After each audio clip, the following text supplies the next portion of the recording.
राधे राधे महाराज जी।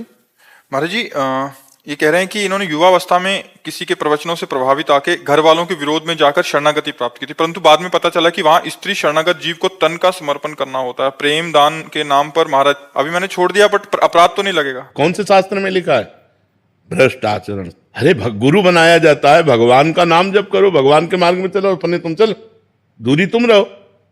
परमार्थ का मतलब क्या होता है? तुम हमसे जुड़ो, भगवान नाम लो, भगवत भजन करो, दूरी रहो। तन का दान, मलमूत्र के द्वारों का दान गुरु मांगे। न संत है ना वो कोई गुरु है, बिल्कुल नहीं अपराध लगता है। ऐसे को बिल्कुल त्याग देना चाहिए, 1 मिनट में त्याग देना चाहिए। परमार्थ विरुद्ध आज यही तो पाखंड चल रहा है। इन्हीं की वजह से असली संतों पे द्वेष। हाँ नहीं, ऐसे नहीं पाखंडी, ऐसे दम कहां शास्त्र में लिखा है? अरे भैया, शिष्य बनी मतलब हमारी बिटिया। शिष्य का मतलब, गुरु का मतलब क्या होता है? पिता। पिता ही नहीं, परम पिता। हमारे तुम बच्चे हो, तुम अपने मार्ग में चलो, तुम अपने मार्ग में चलो। तुम्हें मार्ग बताने के लिए, गंदे गंदे संबंधों को मिटाने के लिए तो गुरु बने, काम क्रोध पर विजय प्राप्त कराने के लिए तो गुरु बने। ऐसा कौन सा शास्त्र कहता है? ऐसा कौन सा समर्पण कहता है? ऐसा कौन सा गुरु मार्ग कहता है? हमें बतावा करके मनमानी आचरण, ऐसे पाखंडियों से दूर रहना चाहिए। शरीर समर्पण का मतलब समझ लो, पहले समझ लो। तन मन धन प्राण सब समर्पित करने के लिए गुरु के लिए कहा गया है। कहा गया है कि जो तन है उसके समर्पण का मतलब आज से हम गुरु की आज्ञा के अनुसार क्रिया करेंगे, शरीर से हम मनमानी पापाचरण नहीं करेंगे। तन समर्पण है।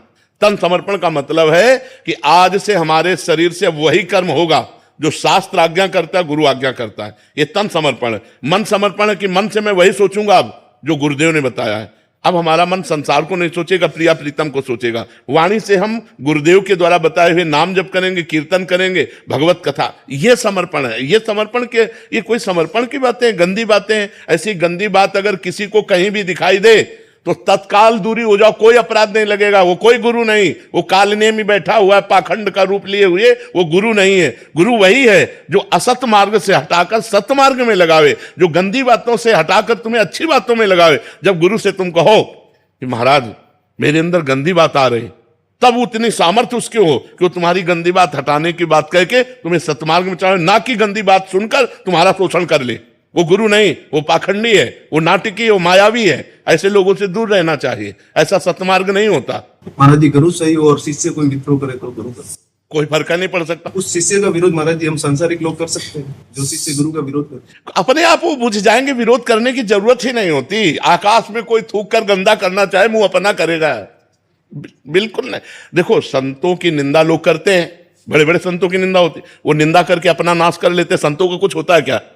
तो फिर हमें इस बातों पर नहीं डरना चाहिए। विरोध करने की जरूरत है, वो जो कर रहा है वही उसको नष्ट कर देगा। वो जो निंदा कर रहा है, वो कर्म ही ऐसा कर रहा है, वो स्वयं नष्ट हो जाएगा। देखो, सच्चाई में एक तुमको बात बताएं, छाती में एक बल होता है, छाती में एक बल होता है। अगर हम गलत है ना तो फिर हमें डर लग जाएगा, अगर सच्चाई है तो कोई भी। देखो, गलती किसी से भी हो सकती है। गलती होना, हम इस बात में क्यों नाराज हुए? ये गलती नहीं है, ये गलत आचरणों का प्रचार प्रसार है। गलती होने का मतलब, जैसे अब हम साधना में चल रहे हैं, अब हमारा मन दिख गया, मन कहीं फेल हो गया, तो ब्रेक कहीं भी फेल हो सकती, गाड़ी है, अब उसको संभालो, तत्काल संभल पावे। अगर गिर गए तो फिर संभलो। ऐसे चला, ये बहुत विचित्र माया है। वो गिर जाना एक अलग चीज होती है, और इस तरह का व्यवहार करना, जानबूझ करके ऐसे उपदेश देना, ये बहुत हानि का विषय होता है। ये समाज में गंदगी फैलती है। इतनी बात समझ लो, जो गुरु तुम्हारे शरीर को छूने की चेष्टा करे, जो गुरु तुम्हारे साथ गलत संबंध बनाने की कोशिश करे, तुरंत हट जाओ, कोई अपराध नहीं लगेगा, कभी दोबारा मत जाओ। वो गुरु नहीं, वो कालनेमी है, वो पाखंडी है, जो धर्म भ्रष्ट बैठे हुए हैं, केवल अपनी वासनाओं का पोषण करने के लिए भेष का आश्रय लिए। वो संत नहीं है। संत वही है जो तुम्हारे आचरणों को सुधार दे, जो तुम्हारा परिवर्तन कर दे, तुम्हारा शोषण कर दे, उसे संत नहीं कहते। ऐसा नहीं हमने आज तक कहीं शास्त्रों में पढ़ा है, और ना ऐसा हमने प्रगट में संतों में देखा है। ऐसे माताएं बहनें बहू बिटिया सब जाती हैं तो बिल्कुल संत भगवान की तरह होते हैं। कहीं भी किसी भी बहू बेटी के पास बैठे तो कभी संशय थोड़ी होता था? नहीं, ऐसे कभी आचरण नहीं सुने गए। ये सब नए नए जो अपनी वासनाओं की पूर्ति के लिए भेष बना लेते हैं पाखंड में, वही लोग ऐसा करते हैं। सच्चे मार्ग का पथिक संत ते होए न कारज हानि, भूल न देह कुमारग पाऊं।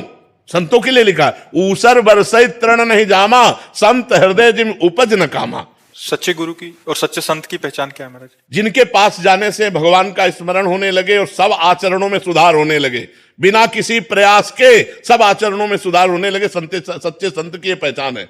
बिना किसी प्रयास के अनायास आप गंदे आचरणों को छोड़ते चले जा रहे हैं और आप उनके प्रभाव से बढ़ते चले जा रहे हैं अध्यात्म में। ये संतों का प्रभाव होता है, तभी संतों को भगवान से भी अधिक कर माना गया है। मोरे मन प्रभु अस विश्वासा राम ते अधिक राम करदा। बाहरी किन्हीं लक्षणों से नहीं पहचान सकते? बाहरी लक्षणों से तो नहीं पहचाना जा सकता, क्योंकि बाहरी लक्षणों में नौटंकी नाटक में भी 2 घंटे के लिए जो साधु बनता है तो बहुत सावधानी से बनता है, पूरी सेफ्टी वैसे दिखाता है। तो अगर हम बाहरी संत का नाटक दिखाना चाहते तो बड़ी सेफ्टी से दिखाएंगे। संत की स्थिति होती है अंदर की, उसका बाहरी प्रभाव यही होता है कि उनका सुनने से, उनका दर्शन करने से, उनका संग करने से हमें गंदे आचरणों से ग्लानि होने लगे, भगवान से प्रेम बढ़ने लगे, गंदे आचरण त्याग होने लगे, अच्छे आचरण स्वीकार करने लगे। यही संतों का बाहरी परिचय। अंदर की स्थिति तो जब तक आप संत नहीं बनेंगे तब तक नहीं जान सकते, क्योंकि संत का नाटक तो नौटंकी नाटकों में, फिल्मों में भी लोग कर लेते हैं। तो संत का नाटक करने के लिए थोड़ी देर गंभीर रहना, रो देना, ऐसा बनना, ये तो हो सकता है, नाटक से भी हो सकता है।